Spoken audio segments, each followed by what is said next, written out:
I know that folks don't normally use a lectern, but it's a vocational habit. And I'm going to ask you to forgive me. I am losing my voice, and so I tried to recapture it this morning and this afternoon, and it's about as far as I got. So forgive me. Bernice Johnson Reagan, many of you know that name from Sweet Honey in the Rock, has a lyric, and I'm not going to sing it. I'm actually going to recite two lyrics, but one comes from her, and it goes like this. I don't know how my mother walked her troubles down. I don't know how my father stood his ground. I don't know how my people survived slavery, but I remember. That's why I believe. I've been asked to talk a little bit about belief. Is that right, Tyler? And I want to connect to that the word faith. And I've got a few disclaimers. One is I've never given an 18-minute speech. And so I'm going to attempt to do that. I haven't done it in my professional life. If my mother was here, she would stand up and go. And my wife may do that. So that's one disclaimer. The other disclaimer is that this is not a sermon. Although I am a Baptist preacher, and although I am going to quote one line of scripture, I don't want anybody to walk out thinking this is a sermon. This talk is not about blame. It's not about guilt. It's not about anger. Since I told you what it's not about, I should also tell you what it is about. It's about responsibility. It's about making a difference. It's about a call to become a certain kind of person in the world. Central to this talk is my own beliefs, and it can be summed up in the following lyrics. First sung and written by the great guitarist George Benson, and then made popular by the late Whitney Houston, but sung best by my 4-year-old daughter while standing in the middle of her bed at midnight some 24 years ago, singing at the top of her lungs, I believe the children are the future. Teach them well and let them lead the way. Show them all the beauty they possess inside. Give them a sense of pride and make it easier. Let the children's laughter remind us how it used to be. Often when I talk about belief, I'm drawn to a portion of Scripture found in the New Testament in the letter to the Hebrews.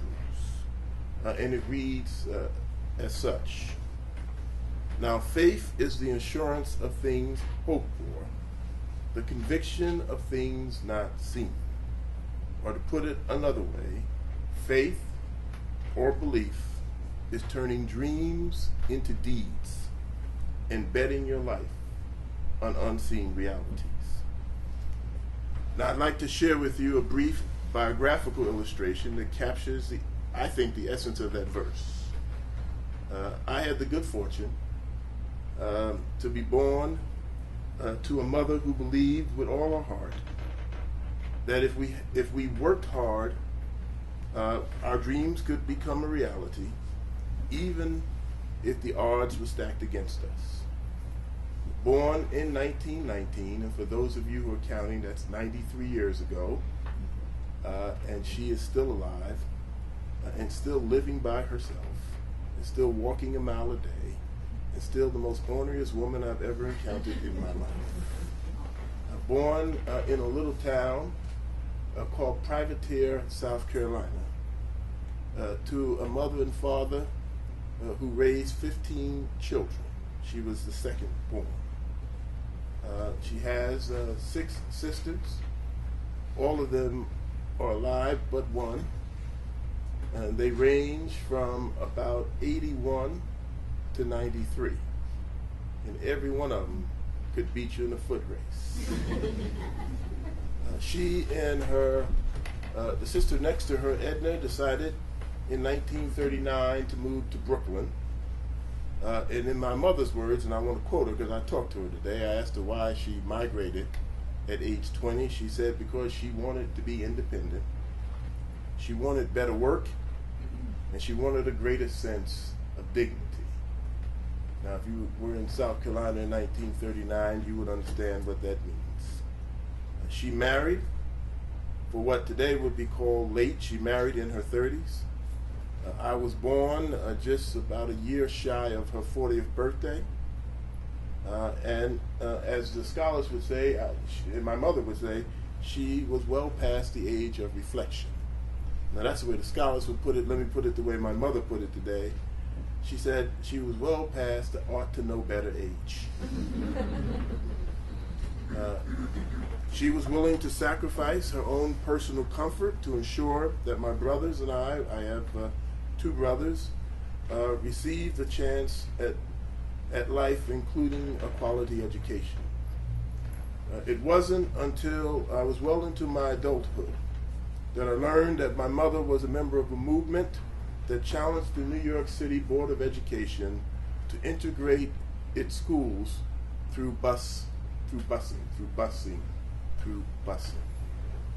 And I stand today in front of you as a result of that effort. In fact, every child that participated in the busing program was able to transition out of poverty. Years later, I came to understand the educational disparities that busing saved me from. Many children reared in my impoverished neighborhood. Now, I grew up in Brooklyn. You may have heard of it. It's a small suburb just south of Manhattan. And I grew up in the East New York, Brownsville section of Brooklyn. Indeed, I grew up in the Brownsville houses. Some of you may know some of our notable alumni. Mike Tyson, the former heavyweight champion of the world. Some of you may be old enough to know Eddie Mustafa Muhammad, the former light heavyweight champion of the world. World Be Free is a Philadelphia favorite in my neighbor. Some of you may remember when Philadelphia won the championship. If you followed the Sixers, World was the sixth man on that. So most of our notables are sports folks. And that's because less than 2% of the males in that community are capable of going to a community college. We publish in New York City a dropout rate of about 51%, but the rate is actually closer to about 77% if we take out the specialized high schools. Many of the children reared in my impoverished neighborhood possessed an innate genius and could have made great contributions to the world, but were betrayed by an educational system that their parents thought represented their best interests. Yet often the refrain preached to America's poor, particularly the poor of color, is that education is the key. However, studies show that many of the decisions concerning the educational curriculum in poor and lower class neighborhoods are based either on race or income. This evidence can be seen in the work of the educational scholar Jean Agnon at Rutgers, who discovered through her research that the vast majority of poor and lower class school curriculums are centered on behavior objectives, such as good attendance, good manners, and rote learning, rather than on substantive educational learning objectives. What's even more disturbing is that many educators know this, particularly educators who teach in these communities, although many of them are not from these communities, which is evident when one studies middle or upper middle or elite city or suburban schools and discovers that these children are exposed to a curriculum that is centered on critical thinking, critical analysis, and reasoning. I had the opportunity more than 25 years ago for my thesis to interview the author James Baldwin. And of the many things that we discussed that day, none has made a more indelible impression on me than when he said to me, quote, that the greatest sin is to betray a child, unquote. Baldwin pressed this point by reciting for me what he believed to be the top 10 self-serving myths in America. The first of them being that all children are precious. Baldwin stated emphatically that we Americans love to say this, that it's good rhetoric, but we don't believe it. This brings me back to the words faith and belief. My favorite preacher, and my wife gets mad when I say this, and my second favorite white man in all of history, Clarence Jordan, tells us that the writer of Hebrew understood something that may not be obvious to all of us. That in the New Testament, the words faith and belief are interchangeable. The same Greek word that is translated as belief is at another time translated as faith. We have come to disassociate belief from faith, and we think of belief as a way of thinking, when the original intent was not to describe a way of thinking, but a way of acting. Actually, our English word belief comes from the Old Anglo-Saxon be, which means by, by, and lief, lief, which means life. So what the writer of Hebrews is saying is that faith is the activation of our aspirations, the life based on unseen realities. It is conviction translated into deeds. So faith or belief is a combination of both conviction and action. It cannot be either by itself. Thus, my talk centers this evening on whether or not we as Americans, as parents, as stewards of future generations, truly believe in egalitarianism, fairness, and justice. Are we willing to go beyond the narrow concerns of our own children, grandchildren, nieces, or nephews? Or to put it another way, are we willing to move beyond the vanity of our first-person perspectives? Do we really believe that all children are precious and deserve an equal chance to engage the future? Are we willing to take action to create the society in which we dream? I want to share with you a personal illustration of what is at stake. Some years ago, I received a Christmas card from my niece, Karima, who lives in the James Weldon Johnson apartment projects on 115th Street in Lexington Avenue in Harlem, New York. And with our permission, I want to read it to you. It's an interesting card.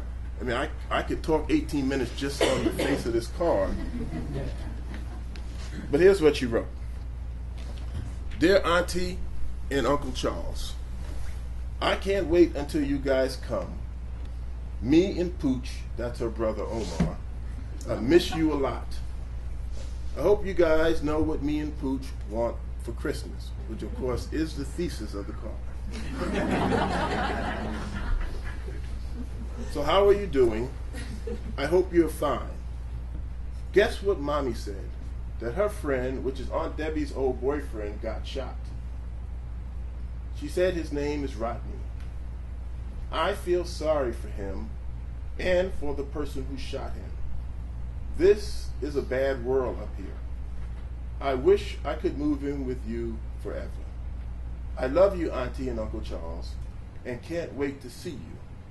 Merry Christmas and Happy New Year from Karima and Omar. And then she had the audacity to put down here, P.S., right back. What do you write to a young person who can tell you the difference between an AK-47 and a firecracker?